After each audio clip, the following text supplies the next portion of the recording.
It's our Brunch with Bernie Hour. Senator Bernie Sanders taking your calls. Jim in Albuquerque, New Mexico, listening on KABQ. You're on the air with Senator Sanders. Good afternoon, and it's an honor for me to speak to both of you. Thank you. My question is what are the benefits if the Koch brothers, GE, all of the corporations eventually end up getting what they want out of the workers, out of the United States, out of the economy? Where is the benefit for them in the long run? I don't understand. Okay. Jim, thanks for that question. You know, Tom, one of the things that's frustrating is, you know, as a senator, I see a million issues. And the American people see a million issues. There's so many things that are happening, and so many of them are important. And every issue is important to somebody out there. But there are some profound issues, some issues that are just much, much more important than anything else. And I think Jim began to touch on that issue. And that is that what is going on right now in America is you have folks like the Koch brothers and others, people of the billionaire class, who are literally at war with working families. I just saw something up on a website which implied that one of the Koch brothers, at least, believes that we should do away with the minimum wage, that the existence of the minimum wage is an impediment to prosperity in America. And now you have, by the way, in Washington, I can tell you that the debate is not whether we raise the minimum wage. I believe in substantially increasing the minimum wage. Vermont has one of the highest minimum wages in the country. The question among our Republican friends is whether or not the minimum wage should exist at all. And apparently at least one of the Koch brothers, and I can tell you many United States senators, now believe that we should abolish the concept of the minimum wage. And for them, what freedom is about is that if you are struggling in a high unemployment area and you are prepared to work for $3 an hour and an employer is prepared to pay you $3 an hour, that's freedom. That's freedom. We've gotten the government out of our lives. We've gotten rid of that terrible minimum wage.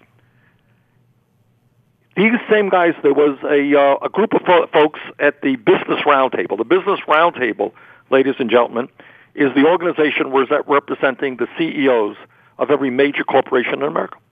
And they came to Washington, Wall Street, all these guys came to Washington. They said, we think we should raise the retirement age for Social Security to 70 years of age, Medicare eligibility to 70 years of age.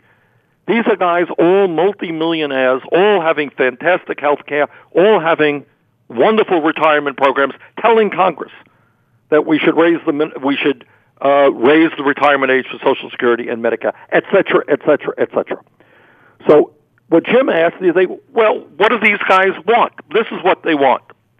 They want to undo every single piece of legislation, do away with the ability of workers to form unions, either cut back or even do away with Medicare, Medicaid, Social Security. Some of these guys believe Social Security is unconstitutional.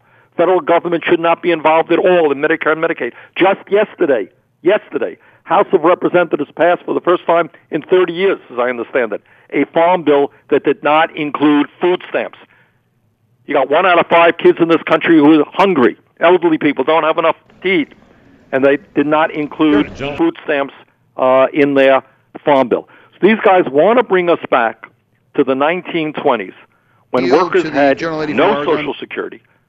There was no health care, people, no right to form unions, no security, and bring us back to a time, and we are moving in that direction, where the billionaire class, the top 1%, controls the economic and political life of this country. That is what they want.